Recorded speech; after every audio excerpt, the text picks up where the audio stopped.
Ya, struktur controller ya. Kita masuk ke bagian 38 dari project aplikasi kita ini. Sebelumnya kita bahas tentang view layouting, kita sudah membuat view-viewnya yang sudah menerapkan layouting ya. Jadi masing-masing view itu nanti akan memanggil, mengextend dari layoutnya, dan layout tersebut merender view yang ditampilkan melalui controller ya. Intinya seperti itu, dan kita sudah buatkan itu, kemudian kita melanjutkan untuk membuat controllernya ya. Kita kembali lagi ke sini. Ya, ada spesifikasi controller. Ya, kalau kita hitung jumlahnya ya seperti ini. Di sini akun ini ada 5 ya. Kemudian untuk laporan ada 2 metodenya. Kita sudah tahu lah jumlah controllernya ada 5 gitu ya. Nah, di akun itu ada 5 metode, kemudian di laporan ada 2, kemudian dashboard ada 1 ya. Ini totalnya sudah 8. Nah, kemudian untuk produk dan order ini jumlahnya sama. Tapi kalau kita perhatikan ada bagian yang dituliskan sama, yaitu metode lihat ya. Nah, kalau seperti ini, metode lihat ini dihitung hanya 1. Bedanya nanti adalah pada saat kita melakukan pemanggilan terhadap metode lihat, itu apakah ada parameternya atau tidak. Jadi kalau tidak ada parameter, berarti yang ditampilkan adalah lihat yang sudah kita set di dalam menu kemarin ya, di materi sebelumnya itu. Nah, kalau ada parameternya, berarti menunjukkan nanti akan melihat detail dari order tersebut atau detail dari produk tersebut gitu ya. Ini sudah kita praktekkan di pembahasan kita tentang First App kemarin. Jadi kalau kita menampilkan hanya satu data, maka kita pakai parameter dengan nama metode yang sama tetap. Seperti itu ya. Jadi dihitungnya cuman 1 untuk lihat tersebut ya. Nah, tadi ada 8, kemudian lihat ini 1 ya, 9, 10, 11, 12, 13, 14, 15, 16, 17, 18, 19, 20. Ada 20 metode ya. Total semuanya. Oke. 20 metode ini terbagi kepada 5 controller. Nah, untuk itu controller home itu kita sudah nggak gunakan. Begitu juga dengan apa sih namanya, view welcome message ya. Nah, itu nanti silahkan dihapus saja ya. Jadi home-nya dihapus, welcome message di view juga dihapus. Terus ya. Nah, selanjutnya kita membuat controller untuk akun. Nah, seperti ini. Saya tidak praktekkan, saya sudah punya filenya. Silahkan dilihat saja di pause videonya.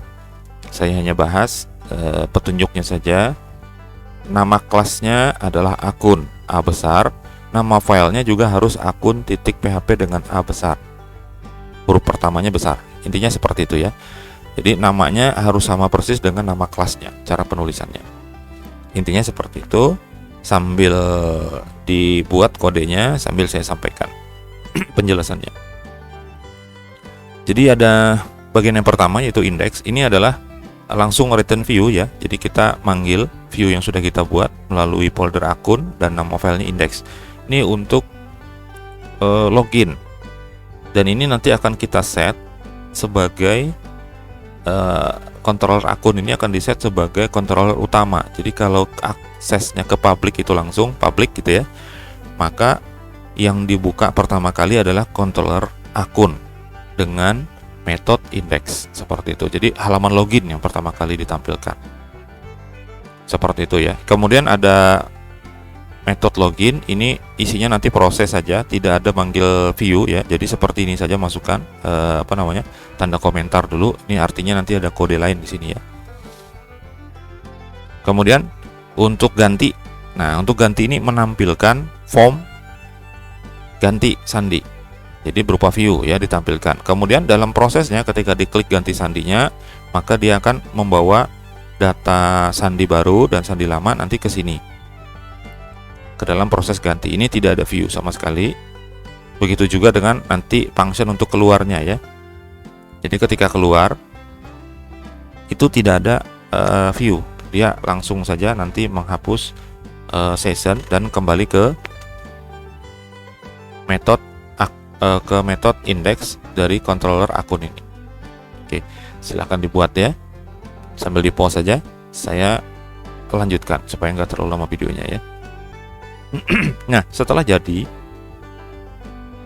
sesuai dengan apa yang saya sampaikan tadi, kita perlu mengubah ini, mengkonfigurasi ulang routingnya.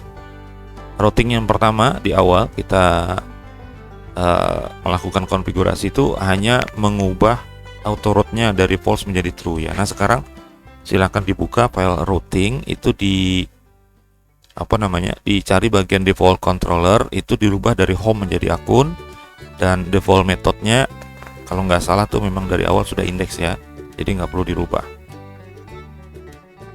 Masuk ke config, kemudian routing,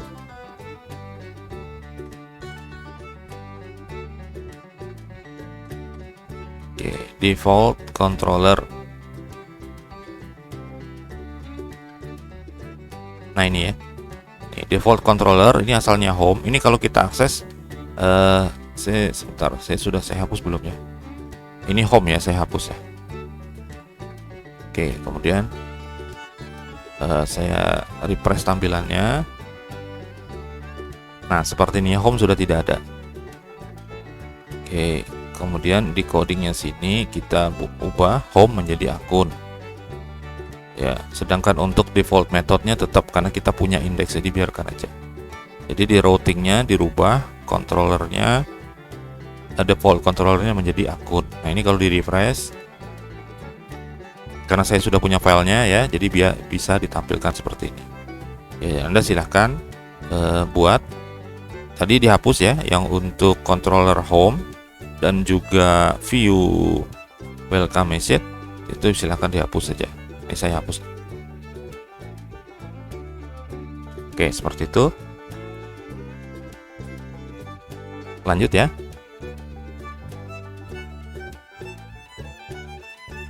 Silahkan sambil di pause videonya. Nah, controller yang kedua adalah produk. Nama filenya produk dengan huruf awalnya besar.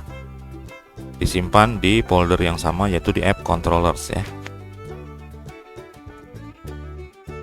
Nah ini nanti akan sama dengan order. Jadi ini dibuat dulu yang rapi, yang benar. Kemudian dikopas saja dengan nama yang berbeda nanti ya. Oke, saya sambil menjelaskan, silahkan di pause videonya. Saya sambil menjelaskan fungsi-fungsinya. Pertama ada lihat di sini ya. Ada lihat. Nah kan di strukturnya kita tuh ada dua tuh lihat ya. Tapi kita menggunakan parameter. Jadi yang ditampilkan nanti view-nya juga berbeda. Sementara kita buatkan satu dulu, yaitu produk lihat. Harusnya ada dua yang ditampilkan, ada produk lihat sama produk detail ya. Tapi kita gunakan satu dulu. Nah lihat ini ada parameternya pakai ID. ID dari apa? ID dari produk. Tapi diisikan dengan false. Kita sudah pernah bahas ini sebelumnya. Jadi saya kira tidak perlu panjang penjelasannya ya. Silahkan kembali ke video sebelumnya. Nah ID, kalau dia ada ID-nya, maka yang ditampilkan adalah view detail. Tapi kalau ID-nya ini kosong, maka yang ditampilkan adalah semua daftar produk yang ada di dalam database.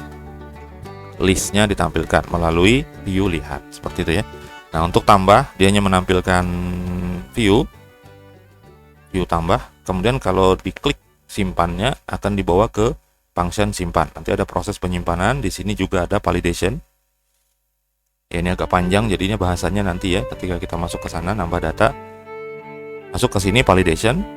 Setelah valid, datanya langsung dimasukkan ke database. Kalau tidak valid, dia kembali ke sini.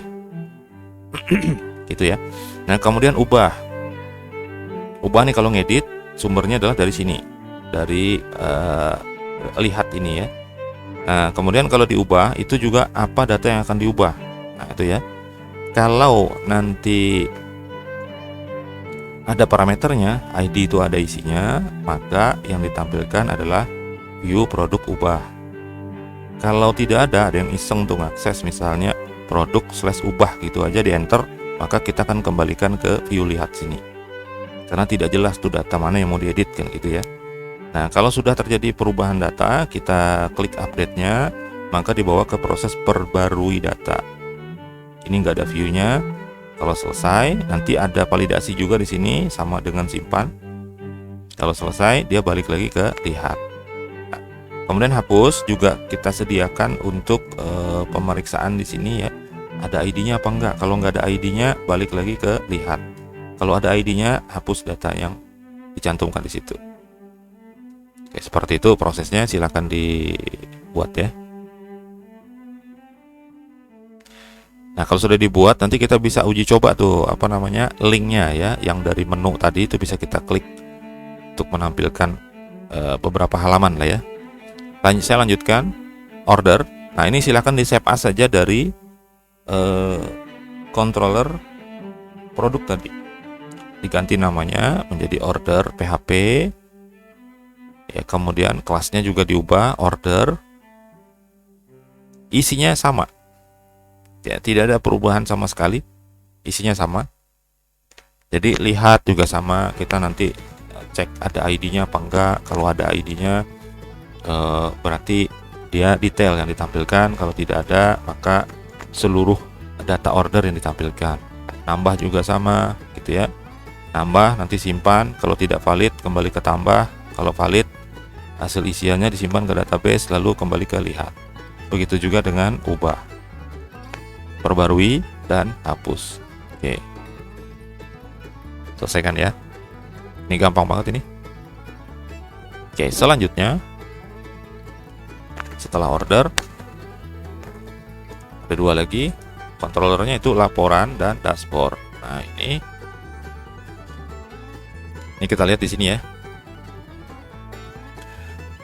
Nah, dibuatkan nama filenya adalah laporan dengan L besar, kemudian kelasnya harus sama dengan nama file.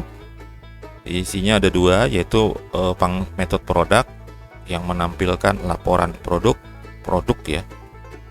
Nah, kemudian yang kedua order, nanti laporan order. Dashboard ini nanti diakses ketika login berhasil.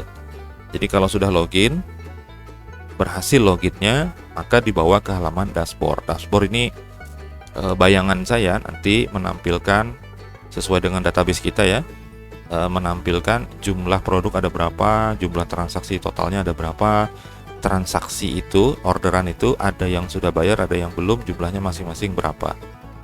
Dan nanti mudah-mudahan kita bisa buat dia menampilkan jumlah uangnya. Jadi yang sudah bayar itu totalnya ada berapa uangnya, yang belum bayar artinya jadi piutang gitu ya, yang nanti akan diterima entah kapan pembayarannya, itu ditampilkan juga. Jadi potensi penghasilannya lah ibaratnya kayak gitu ya, yang belum dibayar itu berapa. Oke ya. Nah, silakan dibuat dashboard. Ini hanya satu indeks saja, view-nya view dashboard seperti itu.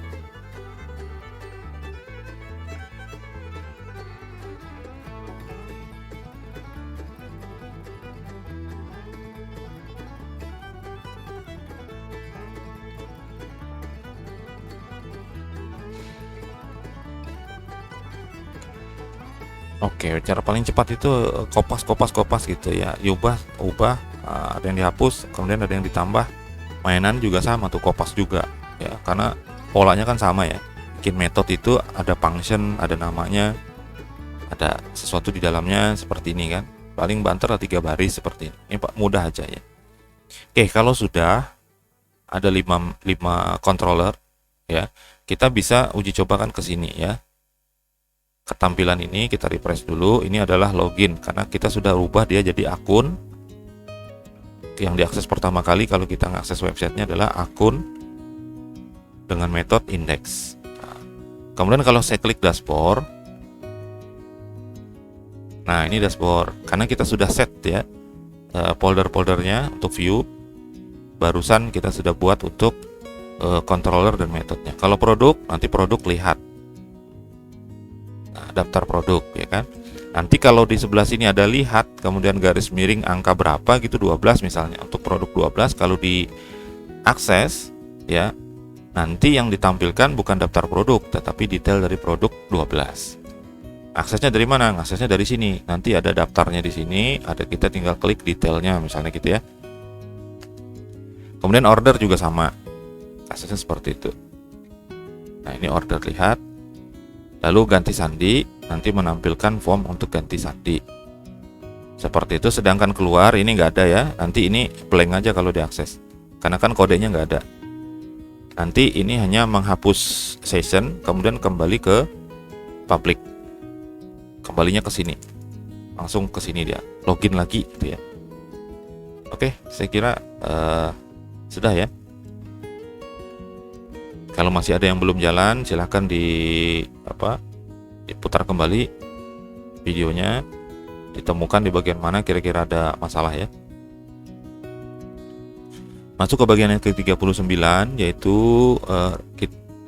pembahasan tentang reusable data model.